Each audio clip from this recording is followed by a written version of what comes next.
الحمد لله وكفى والصلاة والسلام على المصطفى فأما بعد.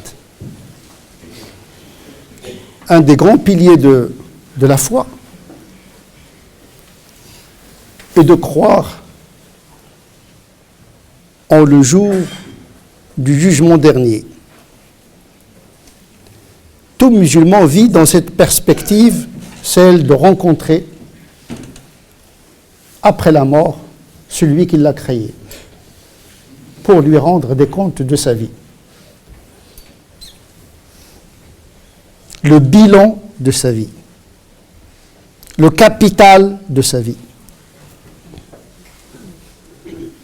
La vie, c'est une forme d'investissement. Cela dépend de la qualité de cet investissement que sera jugé en principe chaque être humain en général et le musulman en particulier. Parce que le musulman, il sait qu'il sera ressuscité. Il sait qu'il sera jugé. Et celui qui sait, ce n'est pas comme celui qui ne sait pas. Sauf celui qui ne veut pas savoir. Or, pour tout musulman, al-iman bil yawm al-akhir, croire en le jour du jugement dernier, est un pilier fondamental. Sans la foi n'aurait pas de sens. Vivre, mourir et disparaître, c'est un gâchis existentiel. Ça n'a aucun sens. La résurrection, c'est un retour au Créateur. Et la boucle existentielle sera bouclée. On entre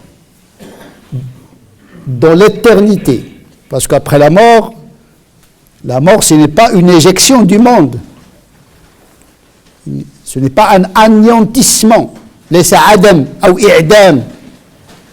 Mais un passage d'une vie à une autre encore plus vaste et éternelle. Nous sommes en quelque sorte créés pour l'éternité. Et donc celui qui vit dans la perspective de l'éternité, c'est pas comme celui qui vit dans une vie d'obsolescence, c'est-à-dire il est programmé à disparaître totalement. On n'est pas programmé, selon cette doctrine, à disparaître totalement. Notre vie est un ensemble d'actions qui appellent une évaluation. Le jour du jugement dernier, c'est aussi une réparation de ce monde. Les injustices, les vols, les tricheries. Notre monde d'ici-bas est injuste. Il n'y a qu'injustice. Notre monde, les gens ne sont pas égaux. Il y a des puissants, il y a des faibles, etc. Il y a beaucoup d'injustices existentielles.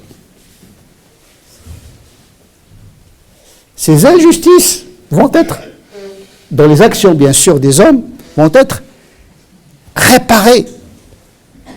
Ce qu'on appelle l'hypocatastase, c'est-à-dire qu'en vérité, la sanction là-bas, elle répare le mal.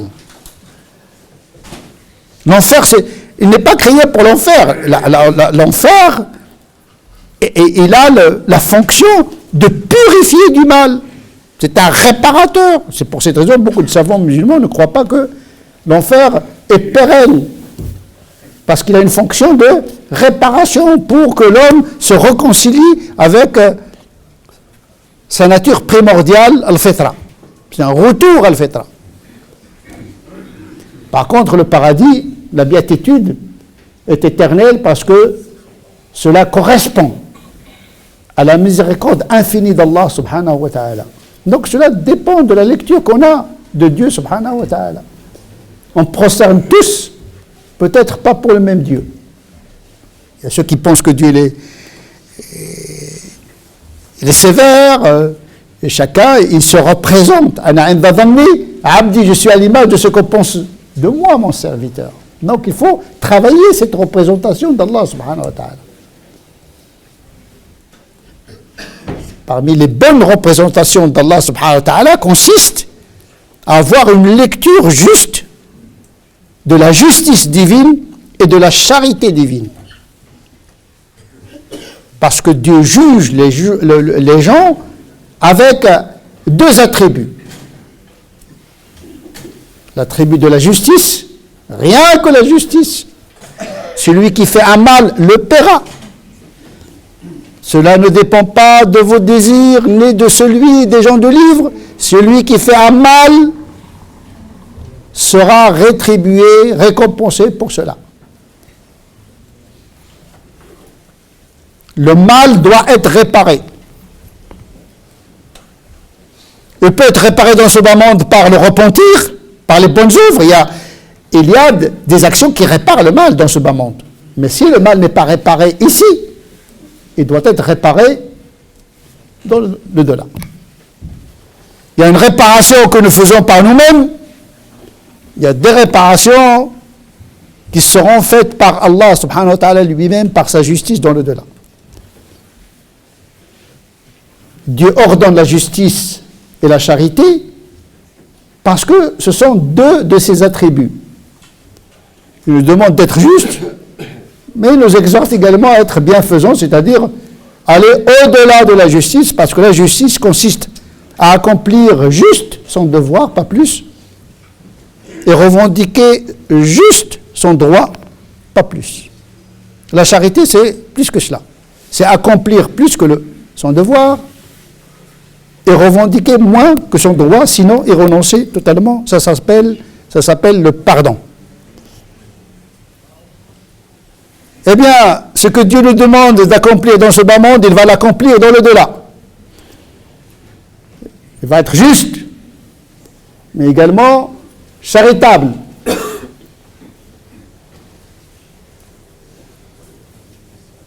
Man ya'mal mithqala dharratin, celui qui fait ne serait-ce qu'un atome de bien le verra, celui qui fait ne serait-ce qu'un atome de mal le verra. Ça, c'est le principe de justice. Mais dans le Coran, il n'y a pas que ce verset-là.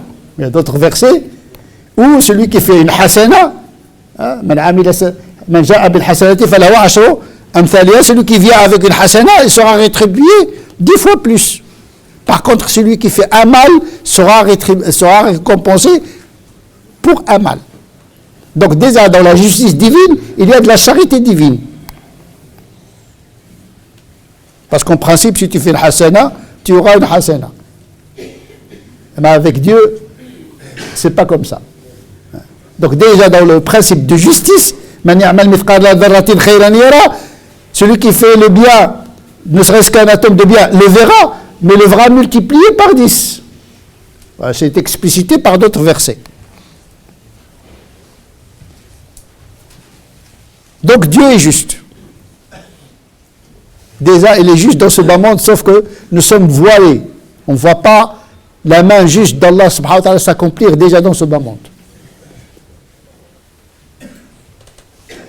Mais la vraie justice qui va être éclatante, consensuelle, admise et acceptée par tout le monde, c'est la justice qui va s'accomplir après la mort.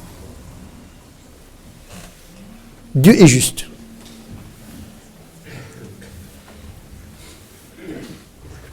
Mais il n'est pas que cela. Il est rapporté qu'Allah subhanahu wa ta'ala admet sans miséricorde. Une miséricorde l'a déployée dans ce bas monde.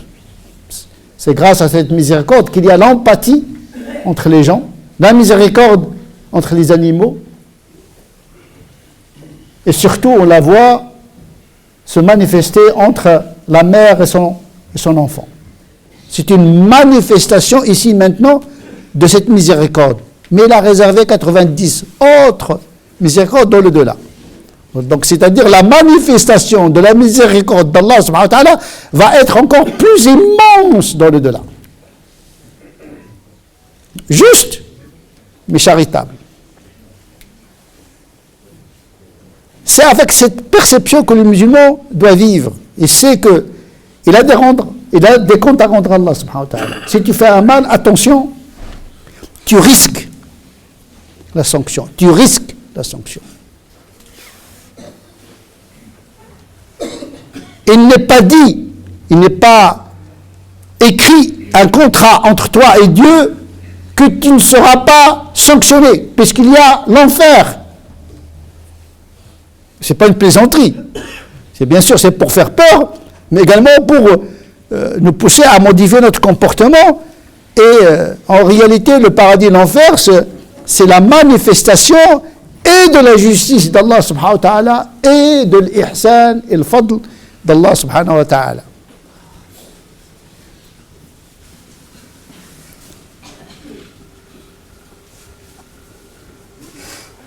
Donc, le jour du jugement dernier, c'est un moment de grand suspense.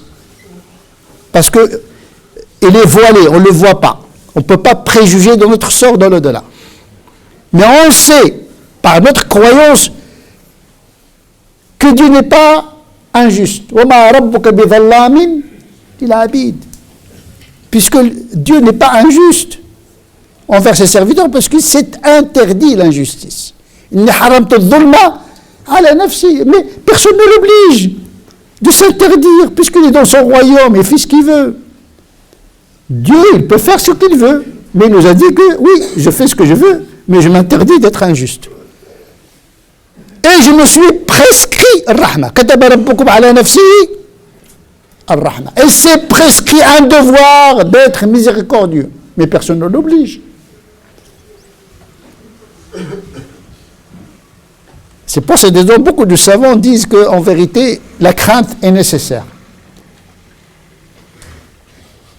Mais il ne doit pas l'emporter sur l'espérance, sachant qu'Allah subhanahu wa ta'ala est plus miséricordieux que coléreux. La colère de Dieu s'éteint. Il viendra un moment dans le jour du jugement dernier où la colère s'éteint d'Allah subhanahu wa ta'ala. Il ne restera que la satisfaction d'Allah subhanahu wa ta'ala, c'est-à-dire un retour à l'initial, c'est-à-dire lorsque l'humanité renouera avec sa prime nature, le fitra, parce que Dieu les a créés de prime abord hunafa. Et donc, toutes ces sanctions visent à réparer le mal pour que l'homme se réconcilie avec sa prime nature et rencontrer Dieu dans le paradis. Ya ayyuhatan nafsu al-mutma'inna, la purification de l'âme par les épreuves de ce bas monde, par la tombe, par l'enfer. Mais l'enfer n'est pas une finalité de l'existence, mais un moyen d'apocatastase, comme disent les théologiens, c'est-à-dire purifié par le feu le mal qui est encore resté dans les cœurs des gens. En réalité, on est dans une symbolique qui vise vraiment à réparer ce qui a été manqué dans ce bas monde. Et donc effectivement, le jour du jugement dernier, c'est quelque chose de très important, que le musulman doit vivre à chaque instant, dans une perspective d'être devant Dieu directement, de rendre des comptes à Dieu. C'est important dans la vie d'un musulman de comprendre qu'un jour, il sera confronté, pas au président de la République, pas au roi, pas à son propre patron, il va être confronté à son Créateur. C'est immense comme sentiment. Heureusement que nous oublions un petit peu, parce que si nous pensons tout le temps à cela, on ne pourra rien faire dans notre vie. Donc le ghafla, le fait d'oublier de temps en temps, ce retour à Dieu nous permet de temps en temps d'édifier la civilisation, mais les prières, au moins 5 fois par jour. Malik yawmiddin, tu te rappelles que Dieu c'est le maître, c'est le roi du jour du jugement dernier. Au moins tu as 5 moments dans la journée où tu te rappelles que entre 2 prières, si tu l'oublies, eh bien la prière vient te rappeler que, attention, ne t'égare pas trop dans ce bas monde, parce que il y aura un retour fatal à Allah subhanahu wa ta'ala. Donc, fais attention comment tu gères ta vie. Comment tu la gères? Tu la gères sous quel regard? D'un Dieu méchant? D'un Dieu miséricordieux? D'un Dieu coléreux? Tu vis sous le regard de quel Dieu? C'est pourquoi la aqidah, elle est importante. Comment tu te représentes Allah subhanahu wa ta'ala, ce sentiment qui doit être le moteur de ta vie. C'est ça la qualité de la pratique, c'est elle dépend de la qualité de la perception qu'on a d'Allah subhanahu wa ta'ala. Juste, mais surtout, bienfaisant et charitable. نسأل الله عز وجل أن يجعلنا من الذين يستمعون القول فيتبعون أحسنه أولئك الذين هداهم الله وأولئك هم أولو الألباب. اللهم اهدنا فيمن هديت وعافنا فيمن عافيت وتولنا فيمن توليت وبارك لنا فيما أعطيت وقنا واصرف عنا شر ما قضيت فإنك تقضي ولا يقضى عليك. اللهم ربنا آتنا في الدنيا حسنة وفي الآخرة حسنة وقنا عذاب النار. اللهم أعنا على ذكرك وشكرك وحسن عبادتك. اللهم صل على سيدنا محمد وعلى آل سيدنا محمد كما صليت على سيدنا إبراهيم وعلى آل سيدنا إبراهيم وبارك على سيدنا محمد وعلى آل سيدنا محمد كما باركت على سيدنا إبراهيم وعلى آل سيدنا إبراهيم في العالمين إنك حميد مجيد. سبحان ربك رب العزة عما يصفون وسلام على المرسلين والحمد لله رب العالمين.